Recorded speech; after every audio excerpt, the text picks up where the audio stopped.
আসসালামু আলাইকুম সবাইকে, কেমন আছেন? আশা করি সবাই ভালো আছেন। আজকে রান্না করব মুগ ডাল দিয়ে বড় কাতলা মাছের মাথা দিয়ে মুগ ডাল রান্না করব। কে কে কাতলা মাছের মাথা দিয়ে মুগ ডাল খেতে পছন্দ করেন অবশ্যই কমেন্ট করে জানিয়ে যাবেন। কাতলা মাছের মাথা বলতে সব মাছের মাথা দিয়ে মানুষ কিন্তু ডাল খায়। আপনারা কারা খেতে পছন্দ করেন অবশ্যই কিন্তু কমেন্টে জানিয়ে যাবেন। আর এখানে মুগ ডালের চুলার আঁচটা একদম কমিয়ে রাখছি, আর হালকা ভাজবো, আবারও হালকা লাল করব। এখানে কড়াইতে তেল দিয়ে দিচ্ছি।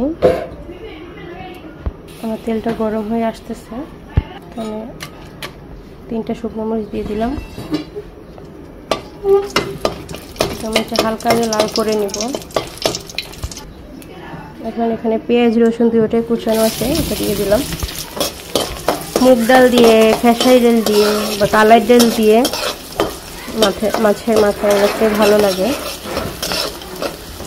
আমাদের কাছে অনেকটা ভালো লাগে। আর আপনারাও কারা খান অবশ্যই কমেন্টের মাধ্যমে জানাইতেন। আর আমার রান্নাটা কেমন হয় অবশ্যই কিন্তু বলে যাবেন। এখানে পেঁয়াজটা কিন্তু হালকা লাল করে নিব, বেশি লাল করব না, হালকা হালকা কিন্তু লাল হয়ে আসতেছে। দেখেন আমার পেঁয়াজটা কিন্তু লাল হয়ে গেছে। এখন কষার জন্য সামান্য পানি দিয়ে দিব। মাছের চামচ হলুদ গুঁড়ো, তারপর দিয়ে দেবো মরিচ গুঁড়ো, এখানে দিয়ে দিলাম আধা চামচ। এখন দিয়ে দেবো পরিমাণ মতো লবণ,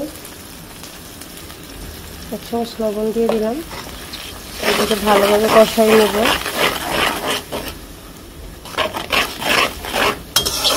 আস্তে আস্তে একটু কষাই নেব আমি।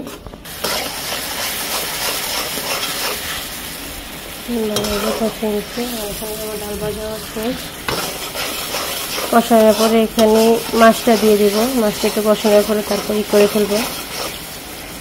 এখানে মাছ করে সব দিয়ে দিব। আগে দিয়ে একটু লাড়া দিয়ে নিই, এভাবে করে আমি সবগুলো এখন দিয়ে দিব।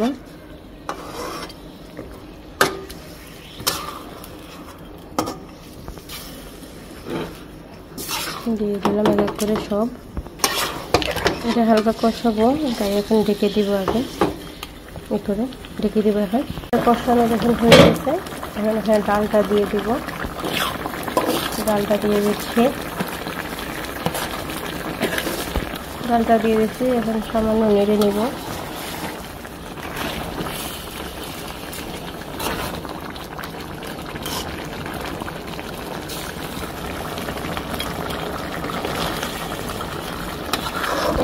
লাড়ানো শেষ। দিয়ে দেবো পরিমাণ মতো পানি হওয়ার জন্য। দিয়ে দিলাম পরিমাণ মতো পানি। এখন আর ধরবো না, আস্তে ঢেকে দিব এটা হওয়ার জন্য। আমার ভিডিও আপনাদের কাছে কেমন লাগে অবশ্যই বলে যাবেন। ইউটিউব থেকে দেখলে সাবস্ক্রাইব করে যাবেন, ফেসবুক থেকে দেখলে ফলো দিয়ে যাবেন। কিন্তু সামান্য মশলা দিয়ে দিলাম, জিরা, এলাচ সব কিছু মিক্সড করা আর কি দিয়ে দিলাম। এখন এটা একদম কম আছে হতে থাকবে। এটা এখন ঢেকে দিব হওয়ার জন্য, কম আছে দিয়ে রাখবো, সব কিছু যেন ভালোভাবে সেদ্ধ হয়। এখানে আমার রান্নাটা কিন্তু শেষ, একদম হয়ে গেছে। এখন এটা নামাই ফেলবো। অবশ্যই ভালো থাকবেন, সুস্থ থাকবেন। আমার রান্নাটা কেমন আছে অবশ্যই কিন্তু কমেন্টের মাধ্যমে বলে যাবেন। ভালো থাকবেন, সুস্থ থাকবেন। আল্লাহ হাফেজ।